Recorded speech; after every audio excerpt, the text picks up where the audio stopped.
138 के cheque bounce case में supreme court की 7 अगस्त 2024 को एक बहुत ही इंपॉर्टेंट जजमेंट आई है जिसके बारे में आप सभी को जानना चाहिए।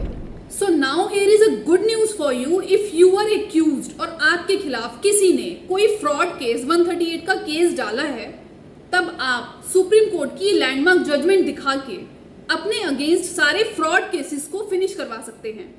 चेक बाउंस केस में सबसे इंपॉर्टेंट बात एविडेंस की होती है। देखिए, आपको कोर्ट में ये प्रूव करना होता है जिससे आपने चेक लिया है, आपने उसको उसी अमाउंट का लोन दिया था, और इस बात को प्रूव करने के लिए आपके पास स्ट्रॉन्ग एविडेंस होना चाहिए।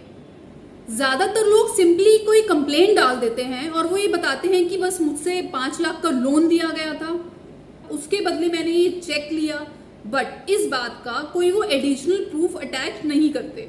कोर्ट में ऐसे कई केसेस चल रहे हैं जिनमें कोई स्ट्रॉन्ग प्रूफ अटैच नहीं किया जाता, जिनमें कोई भी एविडेंस हमें नहीं मिलता आगे जाके। ऐसे केसेस में कोर्ट भी कोई बहुत स्ट्रॉन्ग डिसीजन नहीं दे पाती है। कितने केसेस में कोई एविडेंस अटैच नहीं किए जाते कि आपने कब किससे चेक लिया था, कितना अमाउंट किसी को दिया था, उन सब बातों का प्रूफ केस में अटैच नहीं किया जाता।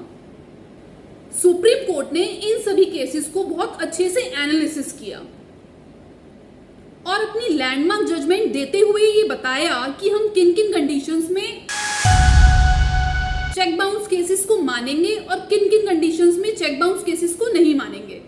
साथ ही सुप्रीम कोर्ट ने यह भी क्लियर किया कि चेक बाउंस के केस के टाइम पर आपको कौन कौन से एविडेंस दिखाने नेसेसरी हैं। आज हम जिस इंपॉर्टेंट लैंडमार्क जजमेंट के बारे में डिस्कस करेंगे उसका नाम है श्री दत्ता राय वर्सेस शरणप्पा।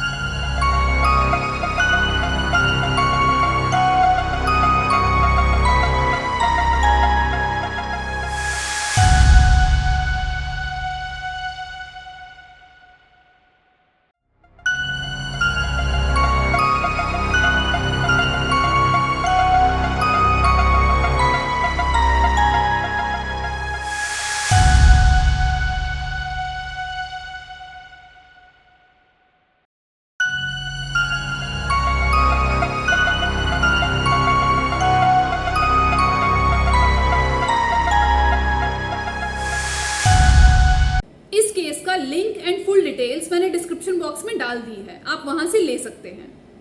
चलिए इस केस के बारे में डिस्कस करते हैं। इस केस में कंप्लेनेंट ने कहा कि एक्यूज्ड मेरे फ्रेंड थे, लंबे टाइम से हमारी काफ़ी अच्छी फ्रेंडशिप थी और हमारे अच्छे बिजनेस टर्म्स भी थे। एक दिन मेरे फ्रेंड मींस एक्यूज्ड मेरे घर पर आए और मुझसे 2 लाख रुपए लोन के लिए रिक्वेस्ट की। हमारे काफ़ी अच्छे फैमिली टर्म्स भी थे, इसीलिए मैंने उन पर ट्रस्ट करके 2 लाख का लोन दे दिया। लेकिन कुछ टाइम के बाद जब मैंने उनसे अपने पैसे वापस मांगे तब उन्होंने आनाकानी करनी शुरू कर दी। कुछ और टाइम हो जाने के बाद फाइनली जब मैं उनके घर गया तब उन्होंने मुझे 2 लाख के अगेंस्ट एक चेक दे दिया। मेरे फ्रेंड ने कहा आप जब भी ये चेक डिपॉजिट करेंगे आपको आपके 2 लाख का अमाउंट एंड कैश हो जाएगा। लेकिन जब मैं बैंक जाता हूँ तब मेरा चेक बाउंस हो जाता है और तब मुझे ये समझ में आता है कि मेरे मित्र ने मेरे साथ धोखाधड़ी की है।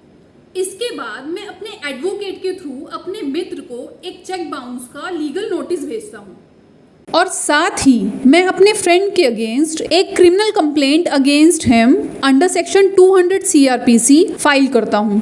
जब कंप्लेंट दर्ज हो जाती है, सारे गवाहों के बयान हो जाते हैं, तब ट्रायल कोर्ट लास्ट में अपनी फाइंडिंग्स देती है। जो कंप्लेनेंट कोर्ट के पास कंप्लेंट लेकर आए हैं और अपनी कंप्लेंट में ये बता रहे हैं कि उनके साथ 2 लाख का फ्रॉड हुआ है, इस केस में हमारे पास कोई भी ऐसा प्रूफ नहीं आया है जिसके थ्रू हम ये मान सकें कि ये कंप्लेंट सही है। इस कंप्लेंट में कंप्लेनेंट ने कोई भी रेलेवेंट प्रूफ्स नहीं लगाए हैं जिसके थ्रू हम कंप्लेंट को वेटेज दे सके। इसीलिए हम इस कंप्लेंट को डिसमिस करते हैं और हमारी कोर्ट एक्यूज्ड को एक्विट करती है। जी हाँ, बाइज्जत बरी करती है। अग्रीव्ड पार्टी इस ऑर्डर को चैलेंज करने के लिए दिल्ली हाई कोर्ट पहुंचती है। कंप्लेनेंट हाई कोर्ट में अपनी सबमिशन में बताते हैं कि जब मेरे पास चेक है, जब ऑपोजिट पार्टी ने मुझे साइन करके चेक दिए हैं, तब कोर्ट को ये समझना चाहिए कि हमारे बीच में पैसों का लेन देन जरूर हुआ है।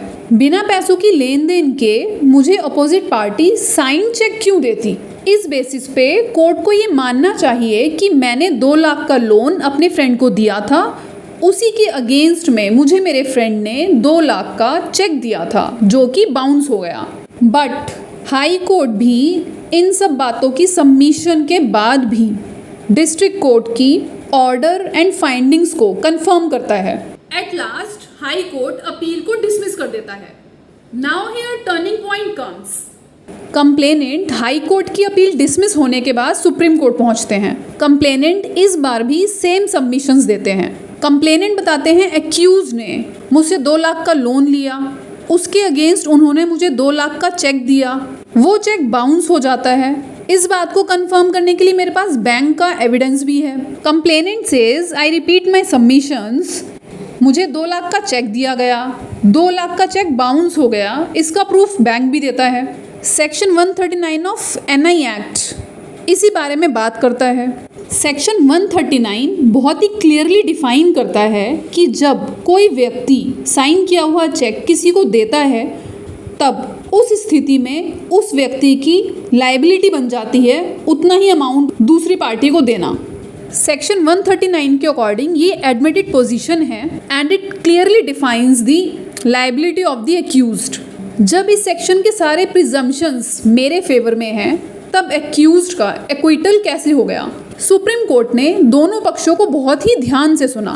साथ ही सुप्रीम कोर्ट ने 138 चेक बाउंस केस के लैंडमार्क जजमेंट देते हुए कई बातों को डिस्कस किया।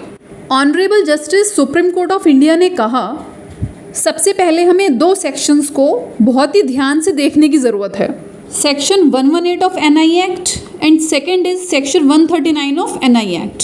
ये दोनों ही सेक्शन प्रिजम्पशंस के बारे में हैं। इन दोनों सेक्शन की प्रिजम्पशंस के अकॉर्डिंग माना जाएगा कि यदि आपने साइन किए हुए चेक किसी को दिए हैं, तो ज़रूर आपने अपनी लायबिलिटी को, अपने डेट को क्लियर करने के लिए ही दिए हैं। अब प्रिजम्पशन आरोपी एक्यूज्ड पर जाती है। एक्यूज्ड आरोपी को ये कोर्ट में प्रूफ करना पड़ेगा कि आरोपी को किन बेसिस पे रिलीज किया जाए। Burden of proof is now shifting to accused. Means generally जब कोई केस लेके कोर्ट में पहुंचता है, तब कोर्ट में कंप्लेनेंट को प्रूफ करना होता है कि कंप्लेनेंट के साथ गलत हुआ है। बट चेक बाउंस 138 केस में यदि हम सेक्शन 118 एंड 119 को कंबाइन पढ़ते हैं, इन सेक्शंस के अकॉर्डिंग प्रिजम्पशंस ऑपोजिट है। इन सेक्शंस की प्रिजम्पशंस के अकॉर्डिंग आरोपी एक्यूज्ड को बताना पड़ेगा कि उसने कोई गलती नहीं की है। यहाँ एक्यूज्ड को प्रूफ करना पड़ेगा कि चेक बाउंस के क्या रीजंस हैं। साथ ही आपने अपना साइन किया हुआ चेक ऑपोजिट पार्टी को किन रीजन से दिया है। Now very important thing is, supreme court ने कहा it is true that this presumption is right, but इस प्रिजम्पशन का रिबटल भी हो सकता है। यस, सेक्शन 118 एंड 139 का रिबटल भी हो सकता है। रिबटल मीन्स यदि आरोपी किसी भी रीजन से ये प्रूफ कर दे कि कंप्लेनेंट ने जो भी एलिगेशंस लगाए हैं वो गलत हैं। इन सिंपल वर्ड्स, यदि ट्रायल कोर्ट को कंप्लेनेंट की कंप्लेंट में गड़बड़ी समझ में आ जाए, तब उस प्रिजम्पशन का रिबटल किया जा सकता है। साथ ही साथ bench of supreme court of India ने सेक्शन 140 ऑफ एनआई एक्ट को भी स्टडी किया, जहां ये क्लियर लिखा है कि 138 के केसेस में मेंस रिया मीन्स आपके मेंटल इंटेंशन को देखने की जरूरत नहीं है। सुप्रीम कोर्ट ने एक्शन लिया कि अब हमें इन सब बातों को कंबाइन करके देखना होगा। ऐसे कितने केसेस आते हैं जिसमें कंप्लेनेंट कहते हैं कि मेरे साथ धोखाधड़ी की है। तब सुप्रीम कोर्ट ने कहा, जब आप इतना बड़ा अमाउंट एज अ लोन किसी को देते हैं, तब क्या आप इनकम टैक्स में इसकी एंट्री नहीं करवाएंगे? अनदर क्वेश्चन इज कि जब आप फाइनेंशियल ईयर में अपनी एंट्री करते हैं, तब आप अपनी आईटीआर में इसकी एंट्रीज शो नहीं करेंगे? या फिर इतना बड़ा अमाउंट देने के बाद as a evidence, as a security आप कुछ नहीं रखेंगे? सुप्रीम कोर्ट ने 3 रीजनिंग्स दी। सुप्रीम कोर्ट ने ट्रायल कोर्ट के ऑर्डर को ही माना और एक्यूज्ड को सुप्रीम कोर्ट से भी एक्यूटल मिल गया। सुप्रीम कोर्ट ने 3 बड़ी बात कही। पहली बात, सुप्रीम कोर्ट ने कहा जो कंप्लेनेंट है उनकी बातों में, उनके बयानों में विरोधाभास है। There is a contradiction of the statement of the complainant. Second reasoning, supreme court कहती है कि आपकी कैपेबिलिटी सेम अमाउंट को देने की किसी को है या नहीं, ये सब बातें आपकी ITR से क्लियर होती हैं। यदि आपकी ITR 5 लाख की है तब कोर्ट ये मानता है कि आप किसी को 50 लाख का लोन नहीं दे सकते। सपोज आप कोई ITR नहीं फाइल कर रहे हैं, तब कोर्ट ये प्रिज्यूम करेगी कि आपकी फाइनेंशियल कैपेसिटी किसी को लोन देने की नहीं हो सकती। ये एक बहुत अच्छा एग्जाम्पल है।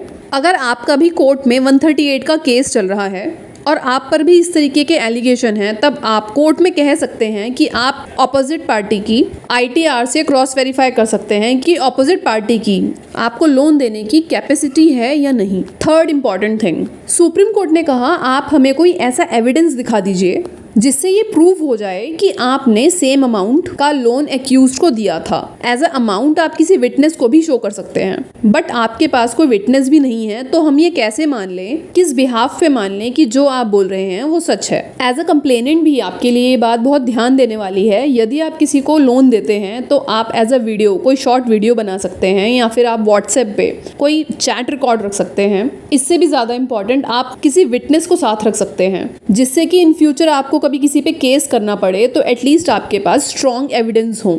यदि एज ए एक्यूज्ड आपके ऊपर कोई केस हुआ है, तब आप यही जजमेंट दिखाकर अपने आप को राइट प्रूफ कर सकते हैं। आप अपोजिट पार्टी से as a proof, as a evidence, जो हमने ये बातें सब वीडियो में कहीं मंगवा सकते हैं, जो आपके चेक बाउंस केस में बहुत काम आ सकती हैं। सुप्रीम कोर्ट में एट लास्ट इन तीनों बातों को ध्यान रखते हुए एक्यूज्ड को एक्विटल किया। I hope I have cleared you all the points so that you can win your 138 case in the court. Thank you for watching this video. Stay happy and stay connected.